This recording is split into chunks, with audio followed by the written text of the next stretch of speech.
If you live in the Midwest or Northeast and stepped outside this morning and thought, why does it smell like a campfire? You're not wrong. You're not imagining it. The smoke from the Canadian wildfires has reached Michigan all the way to New York. Here in Michigan, combined with heat and humidity, our bodies are working much harder than usual. So I'd like to offer a few simple things you can do to protect yourself, your family, your pets, and your garden. So the first thing we want to talk about is protect your lungs. Wildfire smoke contains extremely tiny particles. They're small enough to travel deep into the lungs and even enter the bloodstreams. Today's priorities are stay indoors whenever possible, keep windows and doors closed, run your air conditioner on recirculate if possible. If you have one, use a HEPA air purifier. If you must be outdoors for longer periods, wear a properly fitted N95, KN95, or KF94 mask, not a cloth mask. The second thing, hydrate more than you think. Heat and smoky air both dry out our respiratory tract. Drink water consistently throughout the day. Include electrolyte-rich foods or beverages if you're sweating heavily. Eat water-rich foods like cucumbers, watermelons, berries, and citruses.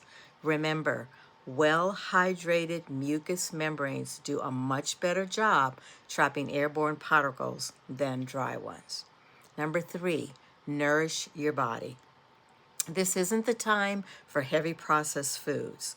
Focus on colorful fruits and vegetables that naturally provide antioxidants and vitamin C, which support the body's natural, normal defenses against oxidative stress. Some examples would be blueberries, blackberries, cherries, leafy greens, broccoli, parsley, and peppers. Warm herbal teas can also soothe irritated throats. And that takes us to number 4, helpful herbs.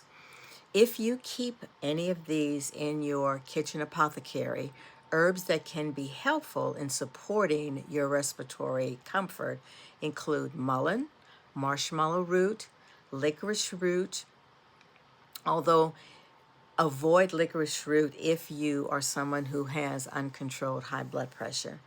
Thyme, ginger, peppermint for a nice cooling sensation. Simple herbal teas or warm infusions are wonderful during smoky days.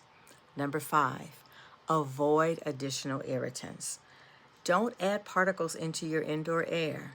Today is probably not the day to burn candles, burn incense, use a wood stove or fireplace, smoke indoors, or vacuum unless using a HEPA filter vacuum.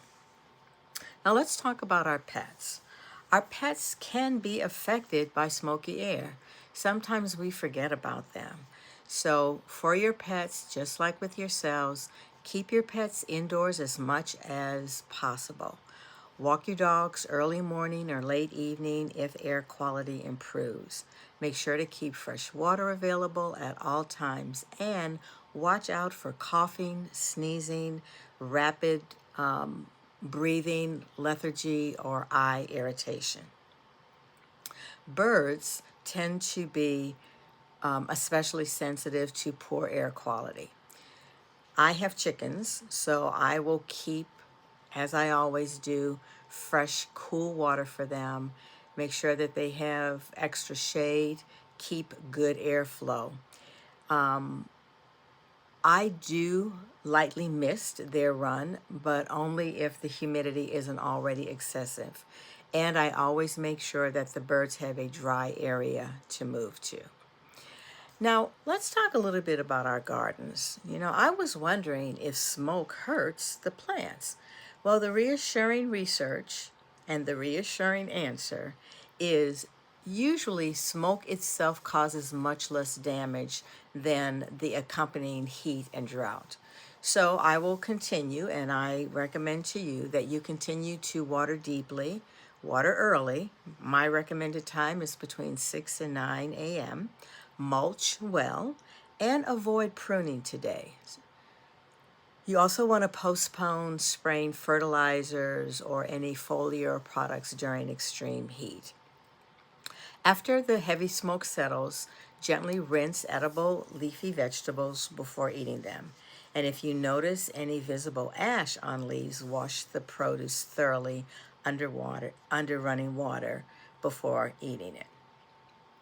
So, as a final takeaway, I would offer to you that today's goal isn't about productivity, it's protection. Protect your lungs, protect your pets, protect your garden. The tomatoes can wait another day if the air isn't safe. You can always check the air quality index before heading outside, just as you check the temperature. The AQI has become another daily vital sign during wildfire season, and many weather apps display it alongside the forecast. When the AQI climbs into the unhealthy range, it's wise to reduce outdoor exertion, and if it reaches very unhealthy or hazardous, everyone, not just sensitive groups, should limit time outdoors. I always encourage you to embrace your urban homesteading mindset. But remember, homesteading isn't about pushing through at all costs. It's about working with nature, and sometimes the wisest thing we can do is pause, stay hydrated, care for our lungs, and let the garden wait until tomorrow. I hope that you find this helpful. Stay safe, friends.